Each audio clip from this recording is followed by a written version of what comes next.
안녕하십니까. 저는 이번 커리어 블라썸 과목에서 SDG 창업 도전, 다시 쓰는 환경이라는 주제로 반려식물 관련 창업에 대해서 연구하며 의미 있는 시간을 보냈습니다. 오늘은 그 내용에 대한 마지막 발표를 진행하도록 하겠습니다.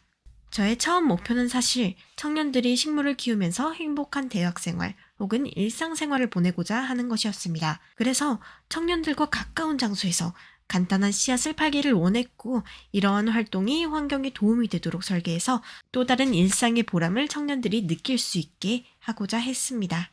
그래서 처음에는 우유급식 세대인 청년들에게 익숙한 우유곽을 활용한 화분을 모티브로 재활용 화분을 만들고자 했습니다.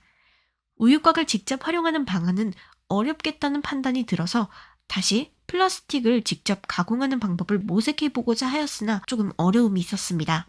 여기서 막히니 어떻게 해야 좋을지 막막하여서 일단은 씨앗부터 실험해보자는 마음으로 집에서 작은 텃밭을 꾸리기도 했습니다. 그리고 막히는 부분을 담당 교수님께 가지고 가서 컨설팅을 진행했고 해결점을 발견할 수 있었습니다.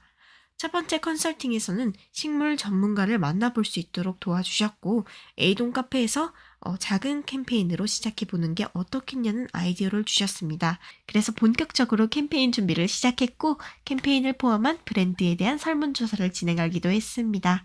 세 번째 이미지가 제가 만든 구글 폼 설문조사이고요. 이 설문조사를 토대로 화분의 가격을 1,000원으로 정하게 되었습니다. 그리고 반려 화분 구매에 대한 청년들의 반응은 대체로 긍정적임을 확인할 수 있었습니다. 두 번째 컨설팅에서도 결제 방식이나 장소를 어디에서 어떻게 진행할 수 있을까에 대한 주제로 계속해서 캠페인에 대한 조언을 받았습니다. 추가적으로 캐릭터 마케팅에 대해서 빨리 저작권을 내는 게 중요하다는 조언을 해주셨고, 현재는 캐릭터 저작권 신청을 끝낸 상태이며 등록 결과를 기다리고 있는 중입니다. 그 이후 A동 카페 사장님께 사업 계획서를 제출하여 협업 허가를 받았고, 부산외대의 행사 허가를 받았습니다.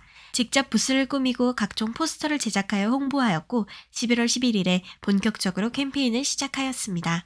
학업과 병행해야 했기에 시간이 많이 없어서 부스에 자주 가지 못한 점이 많이 아쉬웠지만, 많은 학생분들이 제 부스에 관심을 가져주셨다고 카페 직원분들께서 말씀해 주시기도 했습니다. 가장 힘들었던 점은 이 작은 명함을 만드는 일이었습니다. 이 명함은 화분에 꽂아서 사용할 수 있도록 제가 프린트를 하고 코팅을 해서 제공을 했는데요. 화분 하나를 살 때 같이 제공되는 방식이었습니다. 이게 생각보다 비용이 나가고, 프린트를 하자니 양면 프린트를 하는 방법을 몰라서 일일이 자르고 붙이면서 고생을 하기도 했습니다. 이 캠페인은 블라썸 네트워크를 포함해서 3주간 진행이 되었는데요. 3주간 총 9만 원 정도의 비용을 캠페인에 사용하였고, 현재까지는 총 4만 5천 원 정도의 수익을 얻었습니다. 대부분이 블라썸 네트워크에서 일반 세트를 판매한 수익이었고, 아쉬운 점은 포스터 등의 비용을 절감할 수 있는 다양한 방법을 몰라서 캠페인이 작았음에도 초기 비용이 꽤 많이 들어갔다는 점이 아쉬웠습니다. 하지만 이러한 활동을 바탕으로 이 제품을 직접 만들어서 고객에게 제공하고 설명할 수 있다면 이 제품이 충분히 수요가 있구나 라는 생각이 들었습니다. 최근에는 마이 리틀 플랜, 줄여서 마리플의 캠페인으로 만난 구매자분들이 식물을 잘 키워내서 사진을 찍어서 연락을 주시기도 하셔서 굉장히 뿌듯합니다. 주문을 받아서 귀여운 캐릭터도 만들어 드렸는데요. 화면 우측 상단에 보이는 캐릭터들이 제가 구매자분들에게 주문을 받아서 만들어 드린 캐릭터의 결과입니다. 블라썸 네트워크 이벤트 당첨자에게 스티커를 전달하기도 했습니다. 블라썸 네트워크 이후 아쉬웠던 점은 생각보다 많은 구매자분들이 계셨지만 적은 분들만이 커뮤니티에 참여하셔서 글을 올려주신다는 사실이었습니다. 조금 더 자유롭게 대화할 수 있고 공유할 수 있는 어플리케이션의 필요성을 느꼈습니다.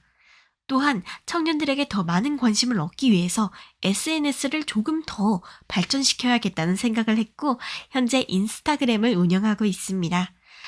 유튜브 채널도 계획하고 있는데요.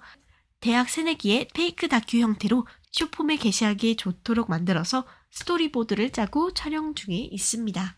이 아이디어로 중간에 창업 경진대회에 출전하여 우수상을 받게 되었고, 그 과정에서 다른 교수님들에게도 의미 있는 조언들을 많이 들을 수 있었습니다. 이후에는 캠페인에서 진행한 아이디어가 다른 음료수 병에도 적용될 수 있다는 사실을 발견하고 이 아이디어를 특허로 등록할 수 있을지 찾아보았습니다.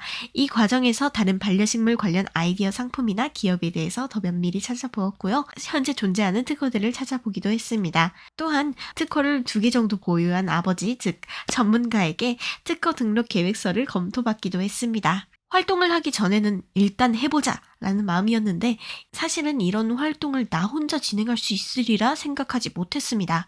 실제로 어려움들이 많았고요. 때문에 모든 활동이 끝난 후에는 굉장히 뿌듯하고 제가 할 수 있고 자신 있는 분야가 조금 더 확장되는 것을 느꼈습니다.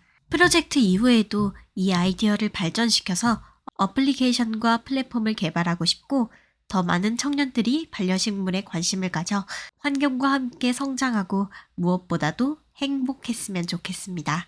여기까지 이번 커리어 블라썸 과목에서 SDG 창업도전, 다시 쓰는 환경이라는 주제로 반려식물 관련 창업에 대해서 연구했던 문채원이었습니다. 감사합니다.